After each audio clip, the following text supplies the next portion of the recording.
morning, my friendly commodes. Welcome to Shattering Perceptions. This is Karina Roman reporting to you live from RTZ Studios.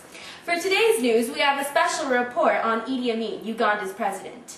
Our reporter, Christina Zogbe, is with him as we speak. Let's see how she's doing. Christina? Yeah, I hear you, Karina. I'm here with Idi Amin, like Karina told you. He's in shambles now, so he won't eat me. In case you haven't caught on yet, he's a cannibalistic person. Sources tell us he's killed about 100,000 to 500,000 people for his daily meal. Yummy! What sounds better than human flesh, right? So, Idi. Whoa, calm down. Okay, so anyway, is it true? I mean, is it true you eat people? Like your skin. It's pretty. Thanks. Can you confirm these rumors? Is it true you've decapitated your victims in crocodile-infested pools? When you bleed, when you cut yourself, do you bleed bright red or dark red? What? I forget it. Do you have pink gums? I'm pretty sure that's not important right now. I'm gonna ask you again, can you confirm that you consume people? I'll tell you if you take off these chains. I'm pretty sure I can't. Okay. Can you pull your eyelids down just a little bit, the bottom one, so I can see if you're healthy or not? Back to Karina. I'm out of here. Nice talking to you, Idi, I guess. Thank you, Christina, for that live footage. In other news, AIDS has become an increasingly dire problem in Uganda. Now back to Christina, who's in the AIDS Research Center.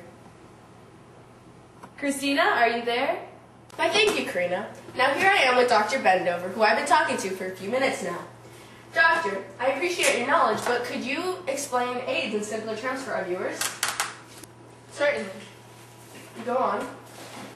AIDS is a decrease in the immune system caused by a retrovirus transmitted through blood or blood products that enter the body's bloodstream, especially by sexual contact or contaminated hypodermic needles. We're trying to educate the people of Uganda about this AIDS epidemic to try to keep them aware of the dangers of unprotected sex and contamination. We're also distributing condoms and promoting abstinence. What is responsible for the decline of people living in Uganda with AIDS? One of the many reasons the number of people living in Uganda have declined is because many of the people contaminated with AIDS have already passed away. Another reason is increased abstinence and the use of condoms. Can you explain the statistical situation Uganda is facing right now? Well, 5.4% of adults living in Uganda are infected with AIDS. The AIDS occurrence is higher in rural areas than urban, and women tend to have it more than men. It has killed about 1 million people and decreased life expectancy altogether. Okay, thank you for taking the time to speak with me, Dr. Bender. Back to you, Karina, back at the studios. And now for a short commercial break. 33 million people die each day due to AIDS. Only 21% of people living in Uganda have been tested for AIDS. Due to the lack of medical equipment, many of the people living in Uganda can't get the proper care that they need. For only 10 cents a day, you can help a child like Hiyuku, who lives on the streets, and her parents died because of the AIDS epidemic. You can just donate 10 cents a day, and you'll give these children a shot at life. Just log on to www.xoutaids.com or 1-800-XOUT-AIDS. We need you. They need you. So what do you have to say about this? Agreed. I am Mufasa and she's Sarabi. And we live in Kampala. I work 3 jobs in a factory and it's really crowded. And I get to work by a city bus because they're eliminating all the taxis because they had no licenses. And mechanical difficulties. Yes. Another problem is the rain.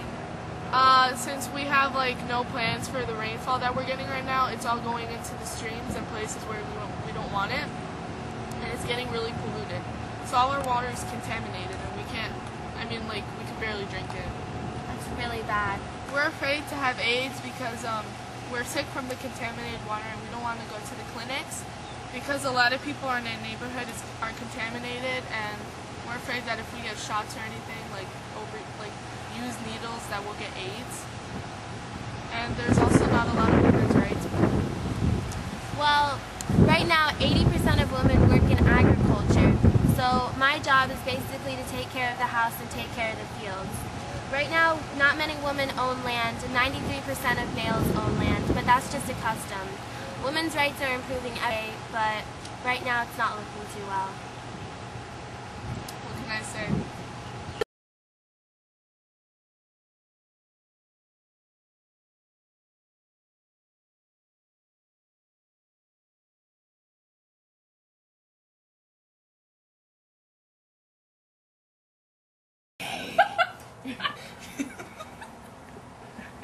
Oh my god. I'm trying. You're lying. It's a new 8th grade. I don't get it. Hi, I'm Mufasa and she's Sarabi. Here we are with Dr. Bendover.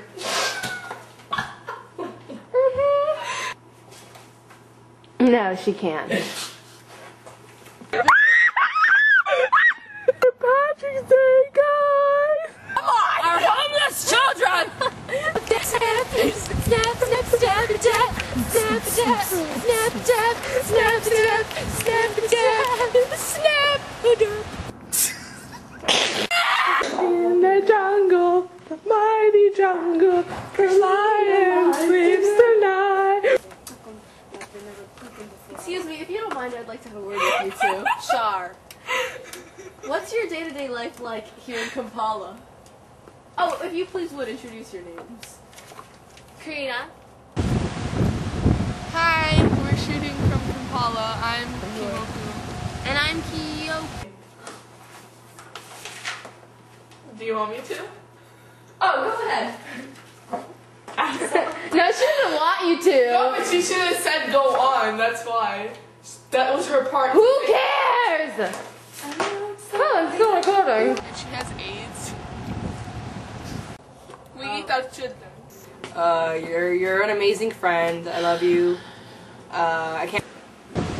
Hi, we're citizens of Kampala. I'm Cairo and cheese. That's.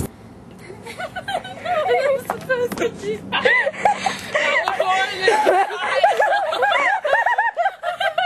This is how we test AIDS. Yep, that's AIDS.